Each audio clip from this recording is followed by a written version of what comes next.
السلام علیکم ورحمۃ اللہ وبرکاتہ. کیا حال ہے سب کا؟ الحمدللہ. نحمده ونصلی علی رسولہ الکریم. اما بعد فاعوذ باللہ من الشیطان الرجیم. بسم اللہ الرحمن الرحیم. رب اشرح لی صدری ویسر لی امری واحلل عقدۃ من لسانی یفقہوا قولی. آج انشاءاللہ میں آپ کے ساتھ آخری سفر کی تیاری کے بارے میں بات کروں گی. یہ بتائیے کہ آخری سفر سے کیا مراد ہے؟ کون سا سفر ہے یہ؟ جب موت آئے گی.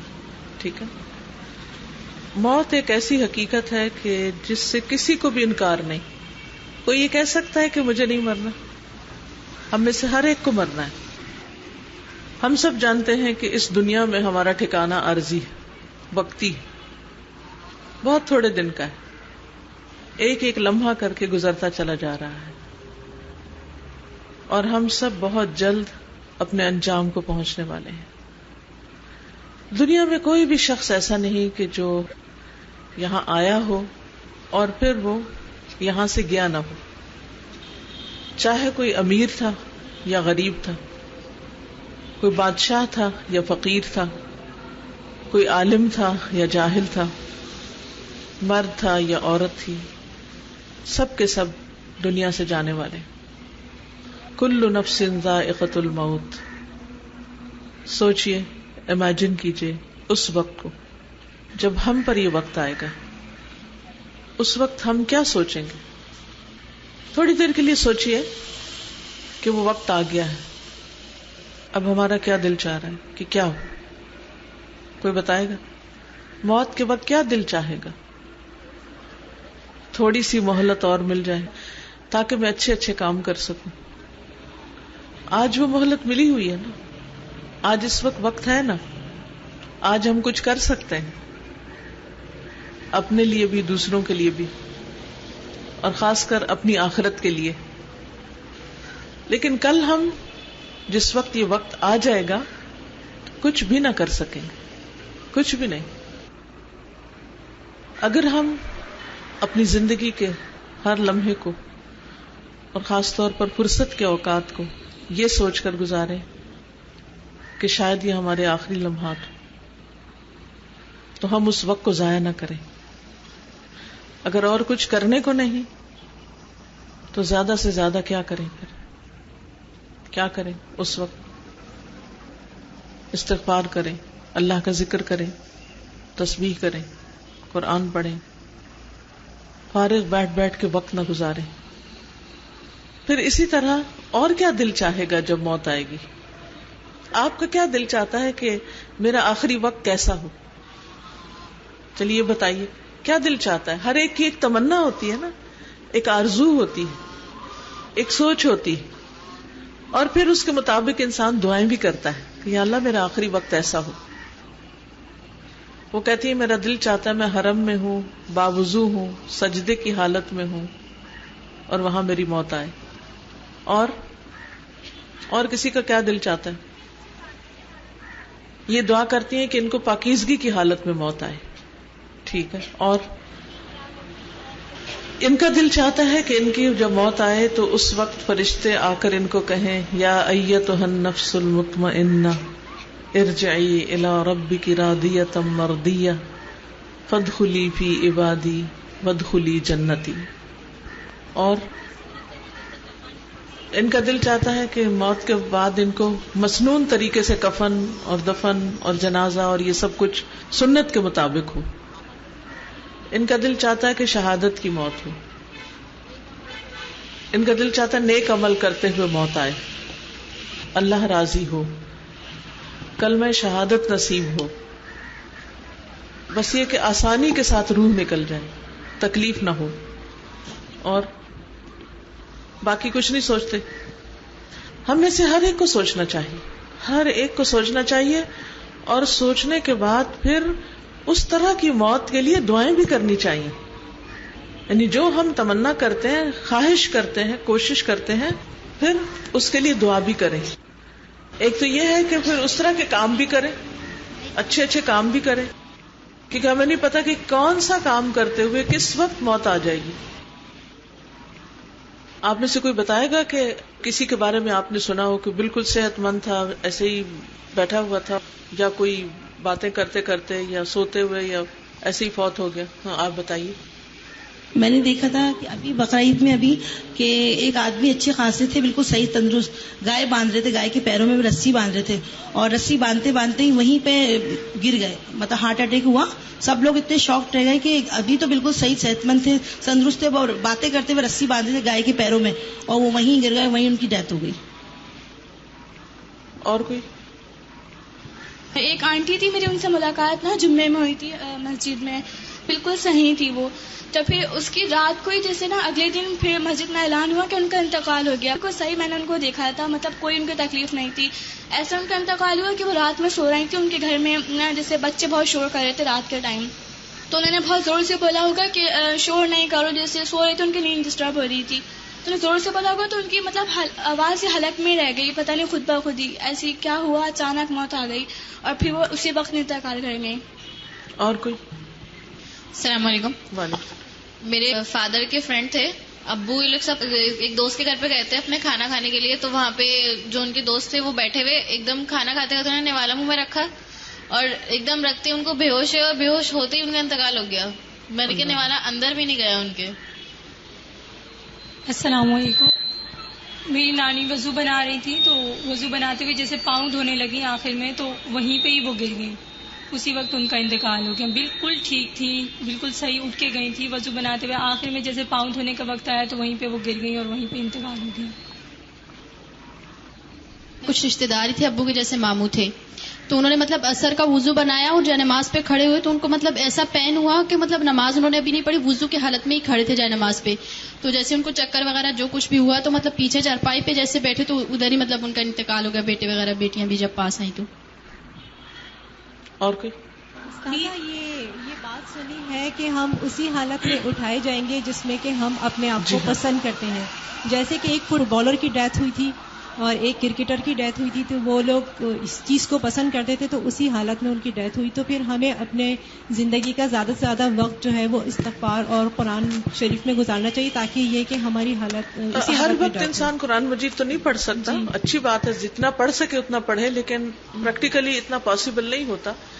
لیکن اس بات کا خیال ضرور رکھے انسان کے اچھے کام کرتا رہے، اچھی باتیں کرے، دل کی حالت اچھی ہو، خیر ہو، لوگوں کے لیے گمان اچھا ہو. یعنی کہ کوئی بھی کام کرے اس میں احسان کا درجہ ہو، بہترین طریقہ ہو. ایک ہفتے پہلے ہی ایک صاحب تھے، وہ اپنے بیٹے سے ملنے گئے ان کی دکان پہ.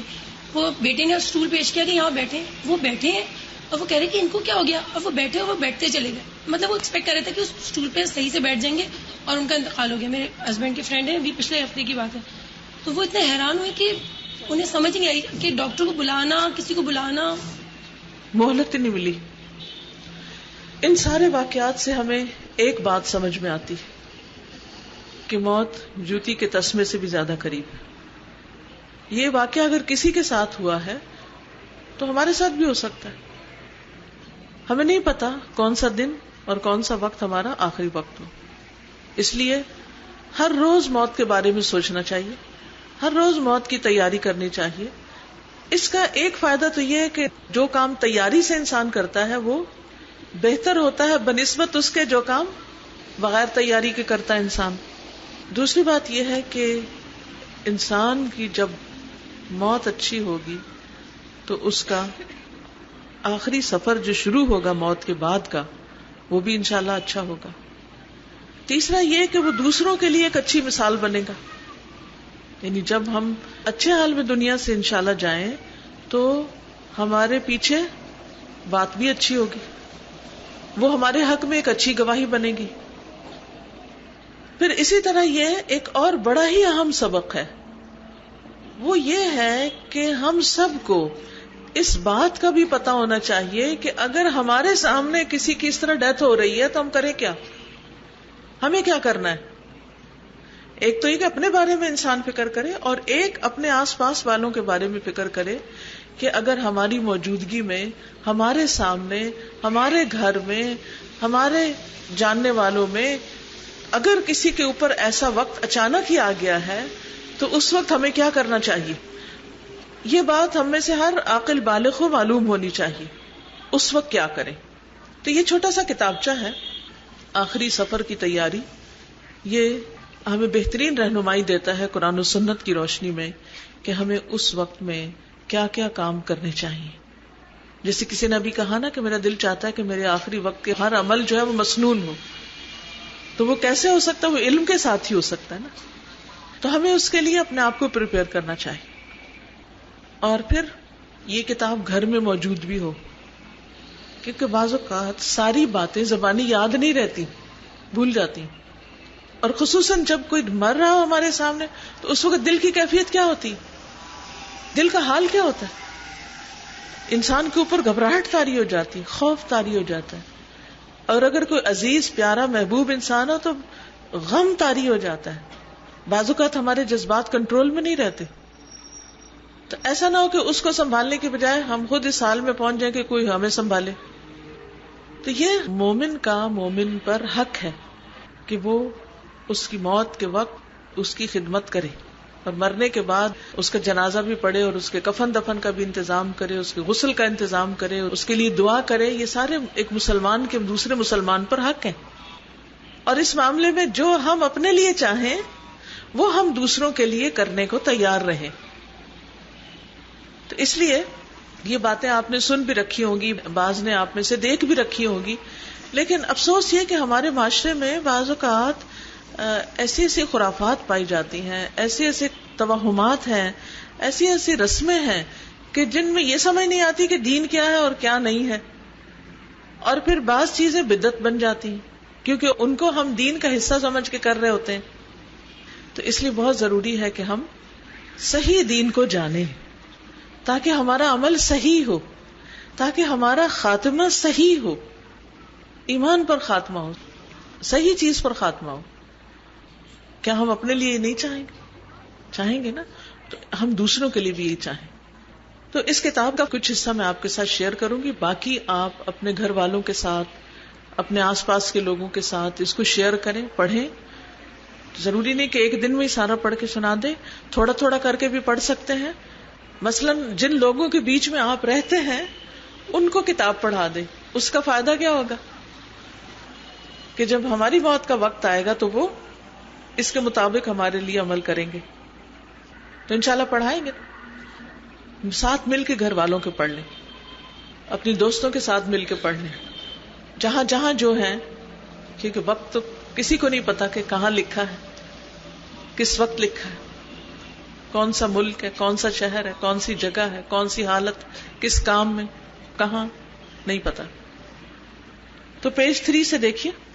وفات کے بعد فوراً بعد حاضرین کی ذمہ داریاں، یعنی جو لوگ وہاں حاضر ہوں وہ کیا کریں. موت کی اطلاع ملنے پر انا للہ و انا الیہ راجعون کہیں. سب سے پہلا جملہ جو زبان پر آنا چاہیے وہ یہی ہے. اس کے ساتھ ایک اور دعا بھی ہے جو نبی صلی اللہ علیہ وسلم نے سکھائی تھی. اللہم اجرنی فی مصیبتی واخلف لی خیرا منہا. اللہ میری اس مصیبت میں مجھے اجر عطا کر اور مجھے اس کا بہتر نعم البدل عطا کر.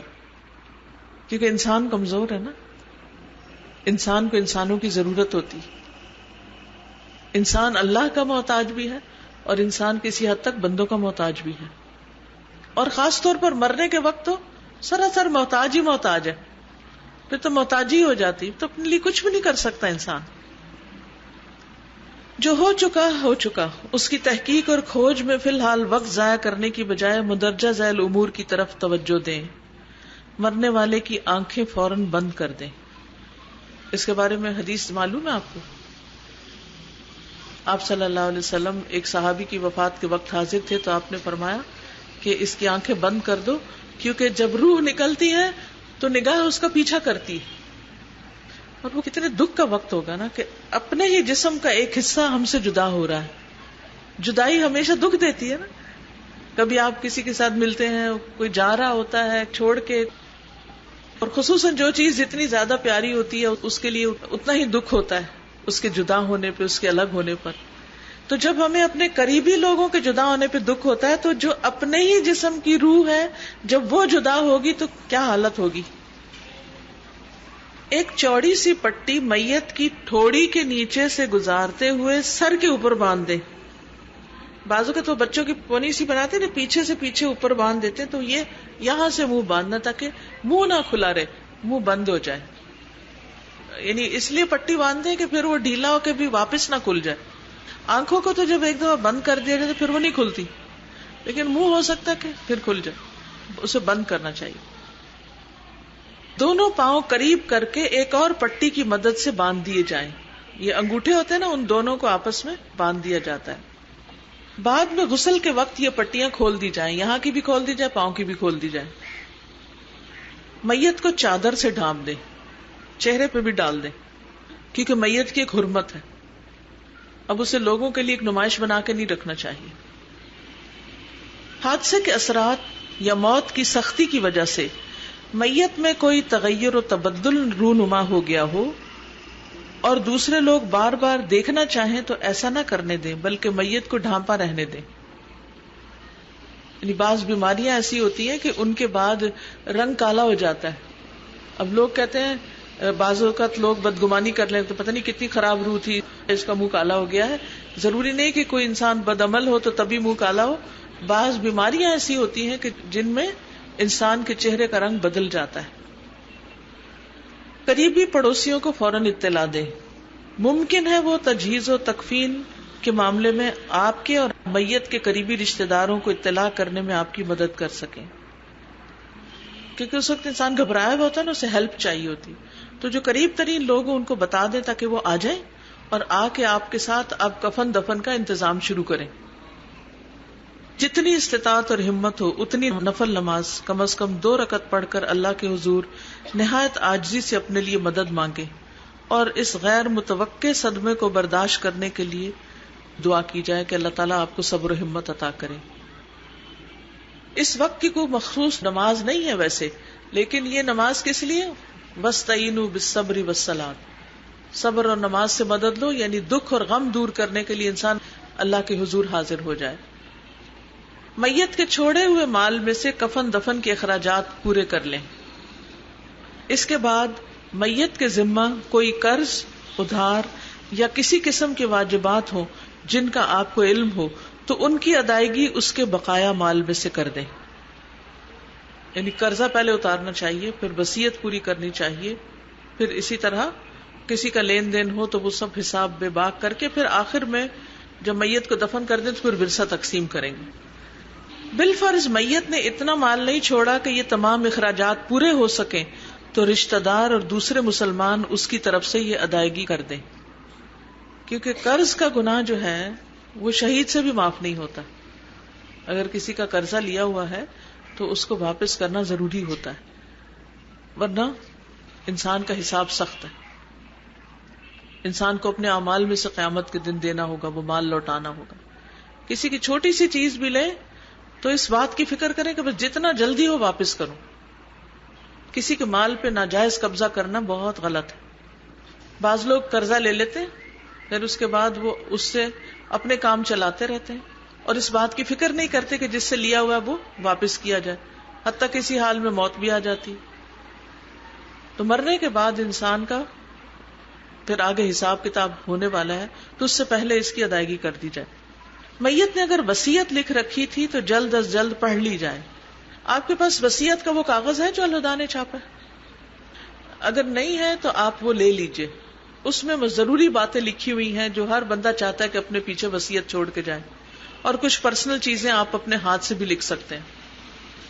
ہو سکتا ہے کوئی بر وقت کرنے والا کام ایسا ہو جو اس کی خواہش کے مطابق ہو جائے.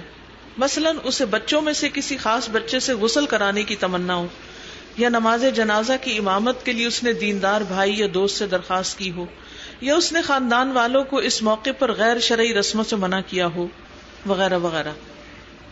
وصیت میں اگر کسی ایسی خواہش کا اظہار کیا گیا ہے جو شریعت سے ٹکراتی ہے تو اس پر عمل نہیں کیا جائے گا. یعنی میت نے کوئی ایسی وصیت کر دی ہے جو دین کے حکم کے خلاف ہے تو پھر کیا, پھر وصیت پر عمل نہیں ہوگا. یہ بات سمجھ آ گئی نا؟ کیونکہ اللہ سبحانہ و تعالیٰ کی نافرمانی نہیں کرنی چاہیے کسی کی فرما برداری کرتے ہوئے. یہ زندہ کے معاملے میں بھی ہے اور مردہ کے معاملے میں بھی.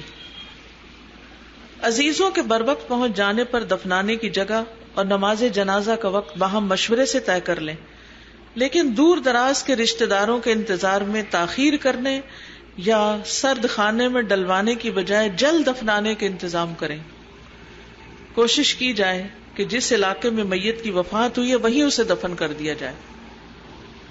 آج کل بہت سے لوگوں کے رشتہ دار بچے، کوئی امریکہ رہتا ہے، کوئی آسٹریلیا رہتا ہے، کوئی کہیں رہتا ہے، کوئی کہیں رہتا ہے، پھر ان کو فلائٹیں نہیں ملتی، سیٹیں نہیں ملتی، پھر وہ پہنچتے نہیں، پھر وہ ریکویسٹ کرتے ہیں کہ ہمارے آنے سے پہلے دفنائے نہیں، ہم نے چہرہ دیکھنا ہے.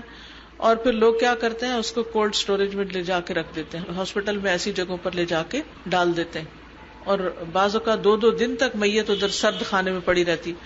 اپنے بارے میں بتائیے، آپ میں سے کون یہ پسند کرے گا کہ اپنا منہ دکھانے کے لیے آپ کسی فریزر میں ڈال دیے جائیں؟ کسی کا دل چاہے گا؟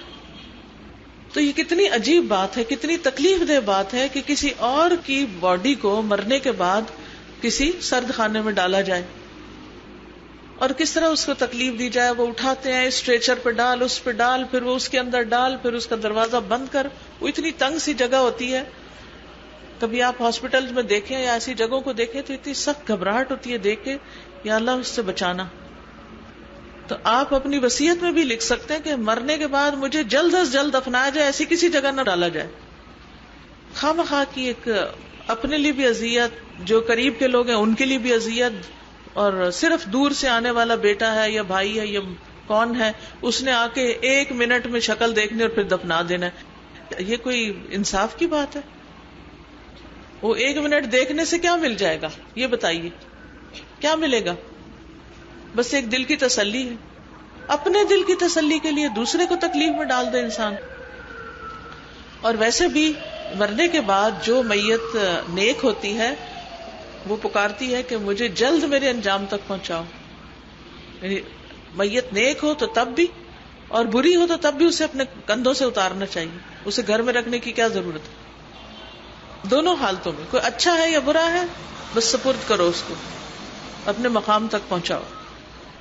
پھر اسی طرح بعض اوقات انسان ایک جگہ مرتا ہے اور پھر کیا ہوتا ہے، اس کو دوسری جگہ لے جایا جاتا ہے. اور جب دوسری جگہ لے جایا جاتا ہے تو پتہ ہے میت کو کیا کرتے ہیں؟ کسی کو معلوم ہے دوسری جگہ لے جانے کے لیے میت کے ساتھ کیا سلوک ہوتا ہے؟ انٹرنل آرگنز جو ہوتے ہیں وہ سارے نکال دیے جاتے ہیں تاکہ ڈیڈ باڈی خراب نہ ہو. جی، اگر ہوائی جہاز سے آ رہی ہے تو صرف ڈھانچہ رہ جاتا ہے. صرف ڈھانچہ رہ جاتا ہے، اندر کے دل، گردے اور یہ جو سٹمک وغیرہ وہ سب نکال دیا جاتا ہے. اب کتنی زیادتی کی بات ہے کہ آدھا وہ اس کا حصہ کہیں دفن ہو، اور پتہ نہیں کچھ علاقوں میں دفن بھی کرتے ہیں یا ایسے بن میں پھینک دیتے ہیں، خدا جانے کیا کرتے ہیں. اور پھر وہ کس حال میں کدھر جاتا ہے، اور باقی ڈھانچہ رہ جاتا ہے. اور پھر اس پر بھی کئی قسم کی دوائیاں لگاتے ہیں اگر دور کا سفر ہو.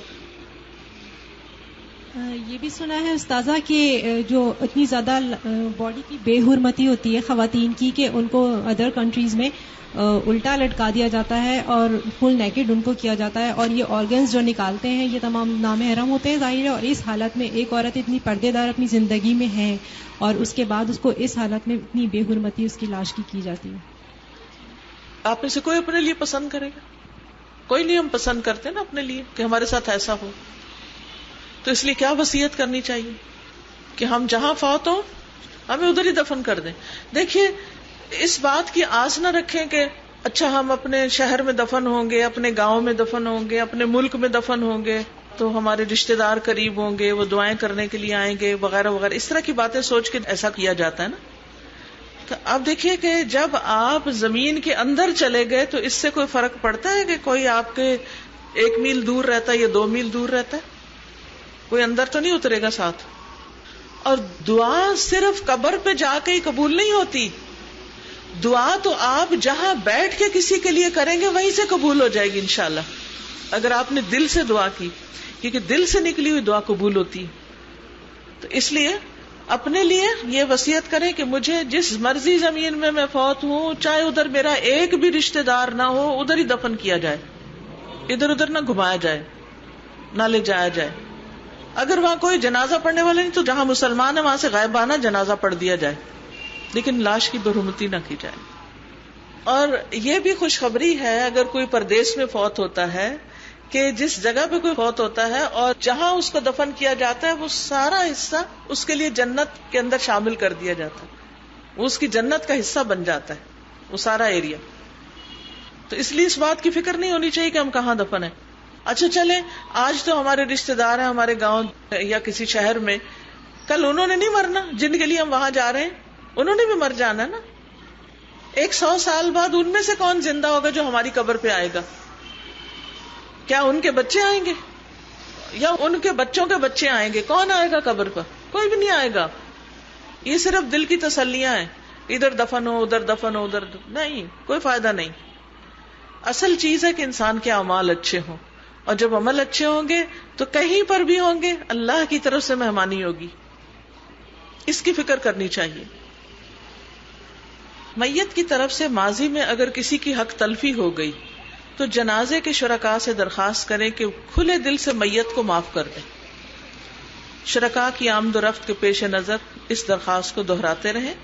نیز اس کی مغفرت کے لیے خود دعا کرنے کے علاوہ تعزیت کرنے والوں سے بھی دعا کی درخواست کریں. سہولت کے لیے مسنون دعا کی کاپیاں چھپوا کر آنے والوں کو پڑھنے کے لیے دی جا سکتی، کیونکہ سب کو مسنون دعا نہیں آتی. تو آپ دیکھیے کہ اس کتاب میں بھی دعا ہونی چاہیے. یہ پیج 22 پہ میت کی مغفرت کے لیے مسنون دعائیں، الگ کارڈ بھی ہے، کاغذ بھی ہے، تو لوگوں کو پڑھنے کے لیے دیا جا سکتا ہے اور اس کو یاد بھی کر لیں. کیونکہ اگر دعا یاد ہو تو انسان کسی بھی وقت اپنے کسی پیارے عزیز دوست رشتہ دار کے لیے جو دنیا سے جا چکا ہو اس کی جب یاد آئے، اس کے لیے جب دل دکھی ہو، خصوصاً ماں باپ. کتنے ہی لوگ ایسے ہیں جو ماں باپ کے فوت ہونے کے باوجود ان کو بھولتے نہیں، بار بار ان کا تذکرہ کرتے ہیں، دکھی ہوتے رہتے ہیں. میرے والد جب فوت ہوئے تو میں بہت دکھی تھی، تو میں نے اپنے ساتھ تہیہ کیا کہ اس دکھ کا میرے والد کو کوئی فائدہ نہیں، یہ تو میرے اپنے لیے، میں وہ کام کروں گی جس سے میرے باپ کو فائدہ پہنچے گا. تو اس وقت میں نے یہ دعا یاد کی تھی، اللہم اغفر لہ وارحمہ وعافہ واعف عنہ. اور اس لیے یاد کی تھی زبانی کہ پھر میں کہیں پر بھی ہوں تو پڑھنا شروع کر دوں. کتاب ہو نہ ہو، کارڈ ہو نہ ہو، کاغذ ہو نہ ہو، جہاں بھی ہوں میں دعا کرتی رہوں تاکہ ان کو فائدہ پہنچے. کیونکہ اولاد کی دعا ماں باپ کے حق میں قبول ہوتی ہے اور ان کو فائدہ پہنچتا ہے. پھر ہے تعزیت اور تسلی. فوت ہونے والے کے قریبی رشتہ دار ایک دوسرے کو سنبھالتے ہوئے تسلی دیں کہ اللہ تعالی کی طرف سے اسی میں خیر تھی، اللہ نے فوت ہونے والے کو دنیا کے فتنوں سے بچا لیا. دعا کریں کہ اللہ تعالیٰ اس کی نیکیوں کو قبول کرے اور اس کے گناہوں سے درگزر فرمائے. اسی کو تعزیت کہتے ہیں. تعزیت کرنا مسنون اور باعث اجر و ثواب ہے. نبی صلی اللہ علیہ وسلم نے فرمایا، جو شخص کسی مومن بھائی کی مصیبت پر اس کی تعزیت کرتا ہے تو اللہ تعالیٰ اس کے بدلے میں اسے قیامت کے دن عزت اور کرامت کا لباس پہنائیں گے. یہ قیامت کے دن ہوگا. تو جب پتہ چلے کہ کسی کے یہاں کوئی فوتگی ہو گئی ہے تو اگر وہ ہمیں کوئی بہت زیادہ نہ بھی جانتے ہوں، کوئی نیبر میں ہو، کوئی جان پہچان کے لوگوں میں ہو، یا کوئی دور دراز کبھی کسی کے بارے میں پتہ چلے اور آپ وہاں پہنچ سکتے ہو، یا آپ فون کر سکتے ہو، یا آپ میسج کر سکتے ہو، یا آپ آڈیو میسج بھیج سکتے ہو، تو کسی کی بھی دل جوئی کے لیے آپ میسج بھیج دیجئے. چلے جائیے اور جا کر وہاں گھر نہ بنائیے، تھوڑی دیر میں واپس آ جائیے. کیونکہ اصل مقصد تسلی دینا ہوتا ہے، نہ کہ دوسرے کے سر پہ بیٹھ رہنا. ایسے موقع پر میت کی بیماری یا اس کی موت کے جو بھی اسباب ہوئے انہیں بار بار دہرانا نہیں چاہیے. کیونکہ ہر کوئی آنے والا کیا پوچھتا، اچھا کیا ہوا تھا. وہ بےچارا پوری کہانی سنا کے بیٹھتا ہے، اتنے میں 2 لوگ اور آ جاتے ہیں، وہ آ کے کیا کہتے ہیں، اچھا کیا ہوا تھا. اچھا پھر وہ جب کہانی سنانے بیٹھتے ہیں تو وہ پتہ نہیں کہاں سے شروع کرتے ہیں اور کہاں تک پہنچاتے ہیں. اس کا نقصان کیا ہوتا ہے کہ ایک ہی بات بار بار کر کے وہ غم بھولتا ہی نہیں، وہ ہر دفعہ دکھی ہو جاتا ہے انسان، پھر بتاتا ہے، پھر دکھی، پھر دکھی، پھر دکھی. اس سے افسردگی میں مزید اضافہ ہوتا ہے جو تعزیت کے مقصد کے برخلاف ہے. تعزیت کے لیے آنے والوں کا ہاتھ اٹھا کر میت کے لیے فاتحہ پڑھنے کا طریقہ، جس میں سورت فاتحہ، سورت اخلاص اور درود شریف پڑھ کر میت کو اس کا ثواب پہنچایا جاتا ہے، یہ قرآن و سنت سے ثابت نہیں. قرآن مجید میں کہیں یہ نہیں بتایا گیا کہ سورت فاتحہ کو مرنے والے کے لیے پڑھو. آپ سب جنہوں نے قرآن مجید کا ترجمہ پڑھا ہے ان کو یہ بات معلوم ہوگی کہ سورت فاتحہ میں ایک دعا ہے. کیا دعا ہے؟ پڑھیے دعا. ایاک نعبد و ایاک نستعین. نستعین کا مطلب بھی دعا ہی ہے کہ ہم تجھ سے مدد چاہتے ہیں, ہماری مدد فرما اور ہمیں سیدھا رستہ دکھا. تو اب یہ جو سیدھا رستہ دکھانا ہے, کیا میت کو اب سیدھے رستے کی ضرورت ہے؟ سیدھے رستے کی ضرورت کس کو ہے؟ مرنے والے کو یا زندہ کو؟ اس کو یا آپ کو؟ وہ میت فوت ہوئی ہوئی ہے, آپ کہتے ہیں یا اللہ تو ہمیں سیدھا رستہ دکھا. Does it make sense? اس وقت یہ دعا کرنی چاہیے کہ اللہ اس پر رحم فرما, اس کی بخشش فرما, جو میت کی مسنون دعا میں ہے. اسی طرح قل هو اللہ میں کیا ہے؟ اللہ کی وحدانیت کی بات ہے. قل اعوذ برب الفلق میں کیا کہتے ہیں ہم؟ کہہ دیجئے میں پناہ مانگتی ہوں صبح کے رب. اس وقت آپ کس کے لیے دعا کر رہے ہیں؟ اپنے لیے یا اس کے لیے؟ قل اعوذ برب الفلق میں کس کے لیے دعا ہو رہی ہے؟ اپنے لیے. میت کو کیا ملے گا اس میں سے؟ کچھ بھی نہیں. یہ ایک رواج بن گیا ہے اور شاید کوئی ضعیف روایت ہے جس کے اوپر بیس کر کے یہ کیا جاتا ہے. تو اس سے پرہیز کرنا چاہیے, اس کے بجائے میت کی بخشش کی دعا کرنی چاہیے. پھر تعزیت کے لیے بیٹھے رہنا. قریبی عزیز کی موت پر غمزدہ ہونا یقیناً فطری سا رد عمل ہے, البتہ اسلام غم یا سوگ منانے کے حق میں نہیں. وفات پانے والے کے قریبی رشتہ داروں کو غم کی شدت سے نکلنے کے لیے 3 دن کافی سمجھے گئے. غم سے نکالنے کے لیے ہی تو مسلمان بہن بھائیوں پر فرض کیا گیا ہے کہ وہ غم زدہ کی تعزیت کریں اور اسے معمول کی حالت کے مطابق لانے کی کوشش کریں. متعلقین کو جتنی جلدی ممکن ہو اپنے کسب و معاش میں مصروف ہو جانا چاہیے. جو بھی تعزیت کرنا چاہتا ہو وہ وہیں ان سے مل سکتا ہے, یعنی ہر کوئی اپنے اپنے کام کاج کاروبار اس کی طرف لوٹ جائے. گھریلو خواتین اپنے گھر کے کام کاج کی طرف آئیں, جو جاب کرتی ہیں وہ جاب پہ جائیں, جو دکاندار حضرات ہیں اپنی دکانیں کھولیں, جائیں وہاں کام کریں. سارا دن لوگوں کو اٹینڈ کرتے رہنا اور بیٹھے رہنا درست نہیں. 3 دن تک تو ٹھیک ہے, 3 دن کے بعد کیا ہے, اگر کسی کو تعزیت کرنی ہے تو وہیں چلا جائے جہاں کوئی اپنا کام کاج کر رہا ہے, اسے کوئی دکان پہ بیٹھا ہوا یا کسی اور ایسے کام میں. ہاں اگر کوئی جاب کر رہا ہے تو اس کو جا کے ڈسٹرب نہیں کرنا, جب وہ واپس آ جائے تو پھر اس سے بات کر رہے ہیں. اچھا, بعض اوقات کیا ہوتا ہے کہ لوگ صرف رسم دنیا کی خاطر دوسروں کے گھر بیٹھے رہتے ہیں کہ اگر ہم گئے تو یہ مائنڈ کریں گے. ایسے ہی ہوتا ہے نا کہ مائنڈ کریں گے تو ہمیں بیٹھنا ہے یہاں. گھر میں 100 کام پڑے ہیں, بچے اسکول نہیں جا رہے, ان کے امتحان سر پہ ہیں, کوئی گھر میں بیمار پڑا ہوا, وہ سارے فرائض چھوڑ کے بس ادھر بیٹھے ہیں. یہ کوئی صحیح معقول طریقہ نہیں ہے. تعزیت تھوڑی دیر کی, دلاسا دیا, کوئی ان کا کام ہے وہ کر دیا اور اس کے بعد گھر واپس آ گئے اور آ کے اپنے فرائض پورے کیے. اللہ یہ کہ کوئی بہت ہی قریبی عزیز رشتہ دار ہیں, مثلاً باپ فوت ہو گیا تو ماں اکیلی ہے تو بچوں کا فرض ہے کہ پاس بیٹھیں. وہ اگر 3 دن سے زیادہ بھی ان کے پاس رہ کے ان کو کمپنی دینا چاہتے ہیں تو وہ ایک الگ بات ہے, لیکن تعزیت 3 دن تک ہی مسنون ہے.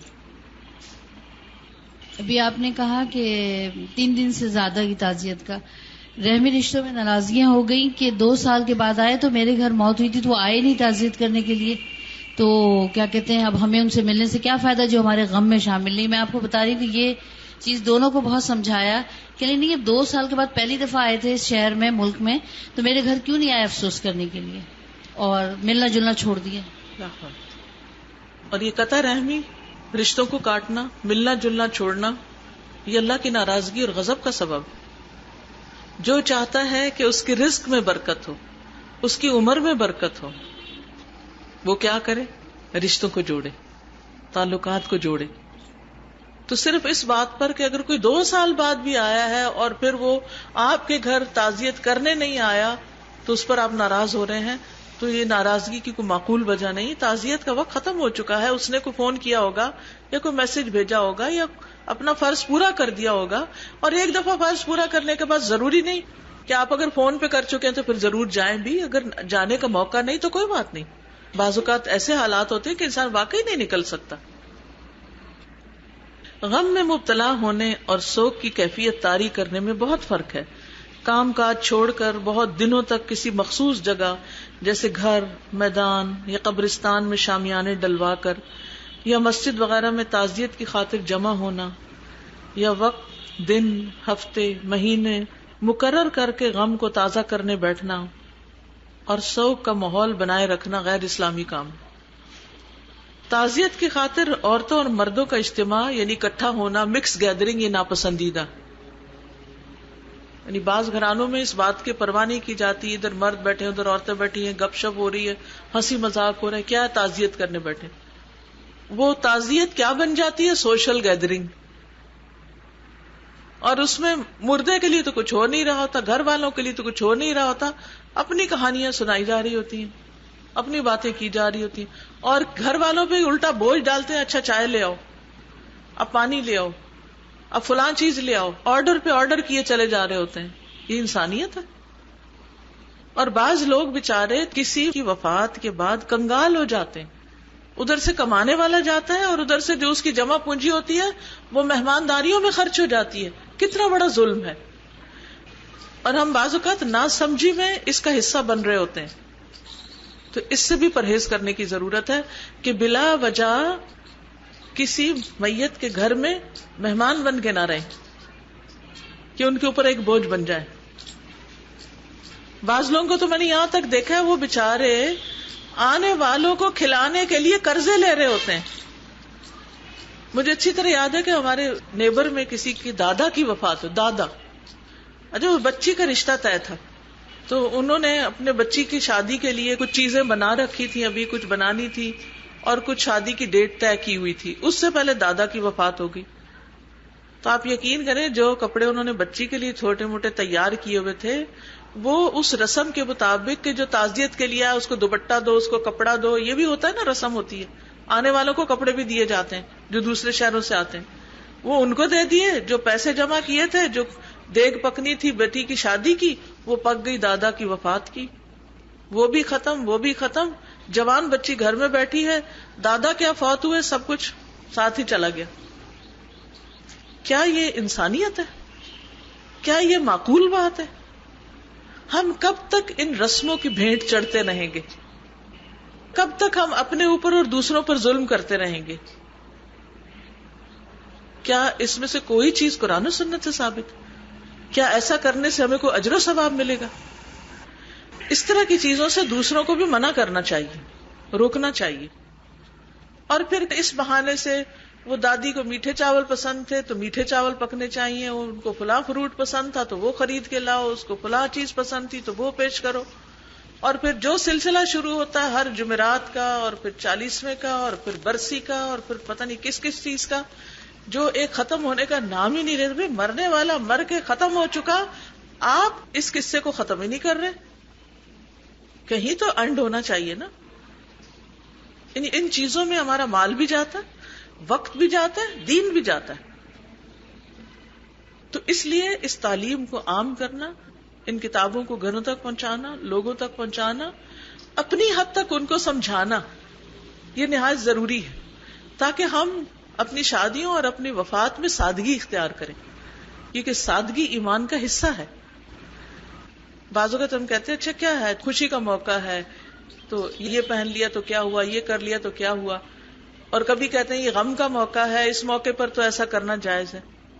کیا سنت سے بھی ایسی کوئی چیز ثابت ہے؟ اس پہ بھی ہمیں غور کرنا چاہیے. سیدنا جریر بن عبداللہ بجلی فرماتے ہیں کہ ہم لوگ میت کے گھر والوں کے پاس اکٹھا ہونا اور اس کے دفن ہونے کے بعد کھانا تیار کرنا نوحہ کا حصہ سمجھتے تھے، یعنی ناپسندیدہ چیز تھی. خوبیوں کا تذکرہ. ہر انسان میں کوئی نہ کوئی خیر و بھلائی ضرور ہوتی. مرنے والے کے عزیز و اقارب اور پڑوسیوں کو اس کی خوبیوں اور نیکیوں کا تذکرہ کرنا چاہیے. میت کی برائیوں کو یاد کرنا یا عیب چینی کرنا منع ہے. بہتر ہے کہ اسے معاف کر دیں کیونکہ اس کا معاملہ اب آگے پہنچ گیا. نبی صلی اللہ علیہ وسلم کے پاس سے ایک جنازہ گزرا تو آپ نے فرمایا وجبت. لوگوں نے پوچھا یا رسول اللہ صلی اللہ علیہ وسلم کیا چیز واجب ہو گئی؟ آپ نے فرمایا جنت واجب ہو گئی. پوچھا گیا وہ کیسے؟ بتایا تمہاری اس کے حق میں اچھی گواہی کی وجہ سے، کیونکہ اس کے بارے میں تعریف کی گئی تھی. اسی طرح ایک اور جنازہ گزرا، آپ نے فرمایا وجبت. پوچھا گیا کیا واجب ہوگی؟ فرمایا جہنم واجب ہوگی. پوچھا گیا کیوں؟ بتایا گیا کہ پیچھے والوں کی نکتہ چینی اور عیب چینی کی وجہ سے، ان کے بری گواہی کی وجہ سے. ہم سب کو پوری کوشش کے ساتھ لوگوں کے ساتھ اپنا معاملہ صحیح رکھنا چاہیے. اپنی زبان سے ایسی باتیں نہ نکالے جو دوسروں کو تکلیف دیں. اپنے رویوں سے ایسے کام خاندانوں میں نہ کریں کہ جس سے جدائیاں ہوں. آپ سب اپنے بارے میں غور کریں کہ آپ اپنے خاندان میں، اپنے گھر والوں میں، اپنے بچوں میں، اپنے بہن بھائیوں میں، اپنے ایکسٹینڈڈ فیملی میں، اپنے سسرال میں کس چیز سے مشہور ہیں. وہ کیا بات کرتے ہیں آپ کے بارے میں، آپ کے پیچھے کہ آپ کون ہیں، کیسے ہیں، وہ آپ کو کیا سمجھتے ہیں. کیا آپ فسادی ہیں؟ کیا آپ لڑاکو ہیں، جھگڑالو ہیں؟ کیا آپ پراؤڈ ہیں؟ آپ کون ہیں؟ آپ کی پہچان کیا ہے؟ کیونکہ جو تبصرے اور کمنٹس لوگ آپ کی زندگی میں آپ کے بارے میں دے رہے ہوتے ہیں نا پیچھے سے، وہ مرنے کے بعد بھی بعض اوقات دے رہے ہوتے ہیں. جب ذکر آتا ہے نا مردوں کا، تو جو ان کا ڈومیننٹ پرسنالٹی کا حصہ ہوتا ہے نا، لوگ اس کے بارے میں بات کرتے ہیں. اور یہ جو باتیں ہیں یہ گواہیاں اعمال نامے کا حصہ بنتی چلی جاتی ہیں، اور ان پر بھی سزا جزا ہے. تو اس کو معمولی نہیں سمجھنا چاہیے. اگر رشتہ داروں سے کاٹی ہوئی آپ نے تو ان سے جوڑیں. کسی کو ستایا ہوا تو اس سے معافی مانگ لیں، سوری کر لیں، کسی کو فون کر لیں، دنیا میں ہی حساب صاف کر لیں تاکہ مرنے کے بعد یہ چیزیں نہ ہوں. السلام علیکم. کبھی ایسا بھی ہوتا ہے کہ جس کی ڈیتھ ہو جاتی ہے اس کے بعد اس کے گھر والے یاد کر کے، ان کی وہ بری عادت ہوتی ہے لیکن وہ یاد کر کے بتا رہے ہوتے ہیں کہ ان کی عادت ایسی تھی. یا اگر دادا کی عادت کسی پوتے میں آتی ہے تو کہتے ہیں کہ یہ اس کی عادت تھی، بہت غصے والے تھے اور کھانا پھینک دیتے تھے اور یہ ساری چیزیں. تو مطلب یہ بھی ایک طرح کی برائی ہے. یہی تو گواہی ہے، یہی تو گواہی ہے. ہمیں اپنی ایسی ساری عادتوں کو دنیا میں ٹھیک کرنا ہے کہ مرنے کے بعد کوئی یہ نہ کہے کہ اس کی دادی نانی ایسی تھی، یا ماں ایسی تھی، یا بہن ایسی تھی، یا فلانا یہ تو اس پہ گیا. وہ بھی لکھا جاتا ہے، ما یلفظ من قول الا لدیہ رقیب عتید. ہر بندے کے پاس لکھنے والا موجود ہے اور وہ لکھ رہا ہے. یہ جو آپ نے فرمایا کہ سوگ جو ہے اس کی ایک مدت ہے، اس حوالے سے میں کسی کے بارے میں شیئر کرنا چاہوں گی. کسی کو میں جانتی ہوں، تو وہ انگلینڈ میں تھے جب ان کے والد کی وفات ہوئی، تو پڑھنے گئے ہوئے تھے وہاں پر. تو ان کے گھر والوں نے ان کو نہیں بتایا کیونکہ وہ امتحان ہونے والا تھا، اور ان کی والدہ نے کہا کہ بتایا تو یہ صحیح طور پہ منتشر ہو جائیں گے. اس کو نہیں بتایا. جب امتحان ہو گیا، سب ہو گیا، واپس آنے کا وقت تھا، اس سے پہلے بتا دیا کہ دعاؤں میں رکھیں شامل. خیر کسی طرح انہوں نے بیئر کر لیا. اب میں ان کو ابھی بھی دیکھتی ہوں استاذہ، وہ اپنے والدین کے لیے اتنی دعا کرتے ہیں، اتنا صدقہ کرتے ہیں، نیک اولاد ہے. تو ہمارا جو خیال ہوتا ہے نا کہ شاید اس وقت سوگ ظاہر کرنا یا اس وقت رسومات کرنے سے زیادہ کوئی ثواب ملے گا میت کو. اگر ہم صحیح نہج پہ تربیت کریں اور ایک سوچ دے دیں تو وہ زندگی بھر صدقہ جاریہ اولاد بنتی ہے. اسی طرح ایک اور وقت کا واقعہ، یہ تو ہم نے خود دیکھا کہ جو آپ نے آنکھیں بند کرنے کی بات کی نا، کہ کسی کی فوتگی پہ ہم گئے، وہ بڑے پڑھے لکھے لوگ، سمجھدار لوگ، ان کی والدہ کی ڈیتھ ہوئی تو انہوں نے ان کی آنکھیں ہی بند نہیں کی. اللہ، وہ اتنا خوفناک منظر تھا کہ ایک مردہ جس کی آنکھیں کھلی ہوں، بے نور، اور وہ دیکھ رہا ہے، جو آئے وہ گھبرا کے پیچھے ہو. تو لوگ ڈر رہے تھے اس سے. تو یہ بھی ایک، اس لیے بھی ان چیزوں کو پھیلانا بہت ضروری ہے. عام لوگوں کو بعض اوقات پتہ نہیں ہوتا، جو سمجھدار پڑھے لکھے لوگ ہوتے ہیں. کیونکہ ہم ہر چیز کی تیاری کرتے ہیں. شادیوں کی تیاریاں مہینوں کرتے ہیں، مہینوں شادیوں کی تیاریاں ہوتی ہیں. کپڑے، زیور، پارٹی، ایونٹ، ہر چیز کے اوپر تیاری ہو رہی ہوتی ہے، لیکن اپنے مرنے کی تیاری نہیں کرتے، یا مرنے کے وقت کسی کے ساتھ کیا کرنا ہے اس کی کوئی تیاری نہیں ہوتی. السلام علیکم. استاذہ ایک سوال پوچھ سکتی ہوں کہ کیا مرنے والے کہ اگر بیٹے یا اولاد باہر ہے اور وہ اپنے ماں باپ کو نہیں دیکھ سکتا تو انٹرنیٹ کے ذریعے اس کو آئی پیڈ سے اس کی شکل دکھائی جا سکتی؟ دکھا دیں.